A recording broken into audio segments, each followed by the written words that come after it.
Hey, welcome back to the show. I'm Alex. And I'm Sabrina. Glad you could join us for episode 16. Today we're diving into chapter 16 of Paul's book, Building Better Relationships, a guide to enhancing the customer experience for home builders, remodelers, and construction managers. Today, it's managing anger to strengthen relationships. It's a heavy topic, but honestly essential for anyone working in construction, remodeling, or managing teams.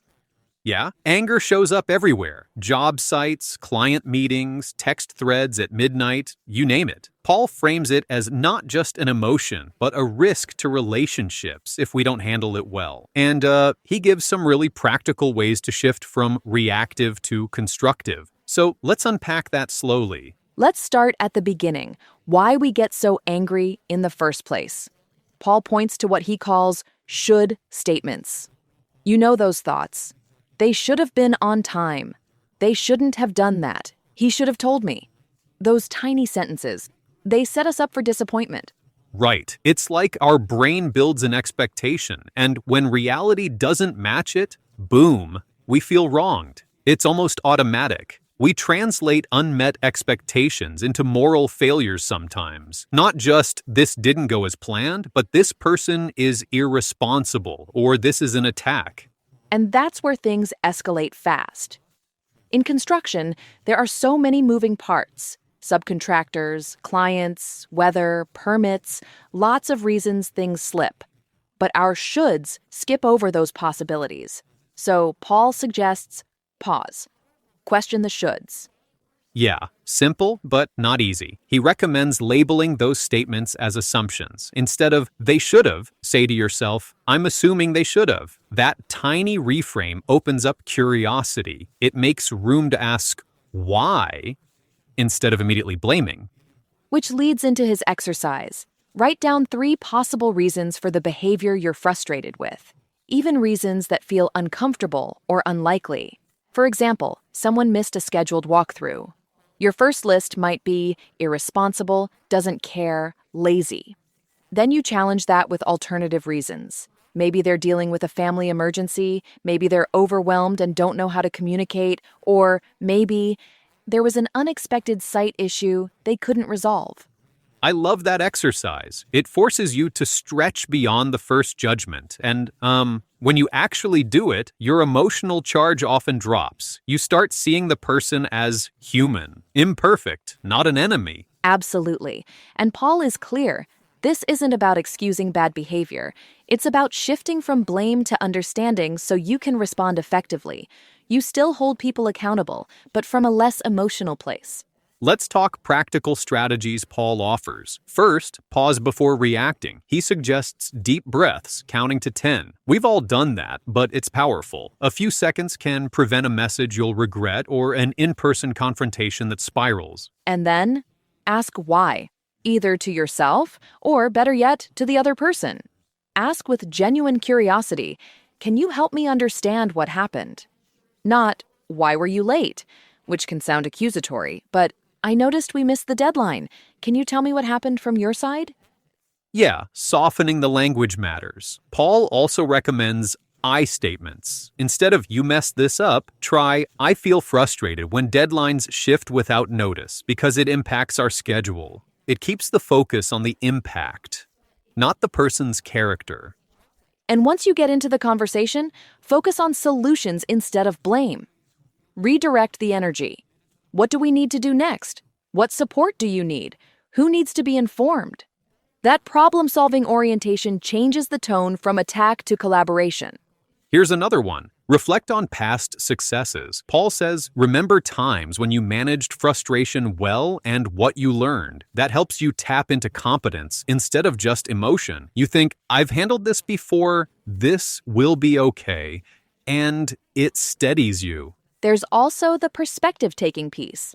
When you genuinely consider that people act based on their own fears, stresses, or limits, your anger naturally reduces. If you assume someone's actions are driven by circumstances you don't know about, it's easier to be patient. I want to call that out for leaders. If you model calm, people follow. Paul frames emotional regulation as a deposit in the relationship bank account. Each time you handle adversity with steadiness, you build trust. That deposit pays off when real crises hit. Definitely. And in construction, crises are frequent. Weather, supply delays, inspectors showing up late. You need a team that can stay cool and problem solve. If your people know you'll stay calm and figure it out, they'll mirror that behavior. Let's role-play a quick scenario, super short. Imagine a subcontractor misses a critical delivery. You're about to text something sharp. What would you do? I'd pause, maybe take a breath. Then I'd text, "Hey, notice the delivery didn't arrive. I'm concerned because it affects schedule. Can you tell me what happened and when we can expect it?" That keeps it factual and invites explanation.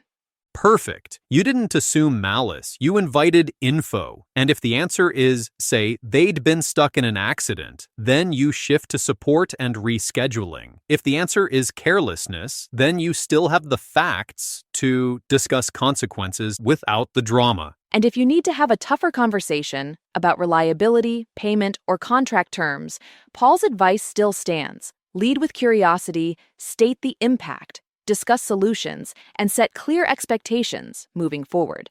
One point Paul makes that I think deserves emphasis. Managing anger isn't suppressing emotion. It's not pretending you don't care. It's choosing how to express that care so it's productive. Anger signals that something matters. Use it to motivate positive change. Exactly. I also appreciated his reminder that managing anger is a skill. You practice it, you get better.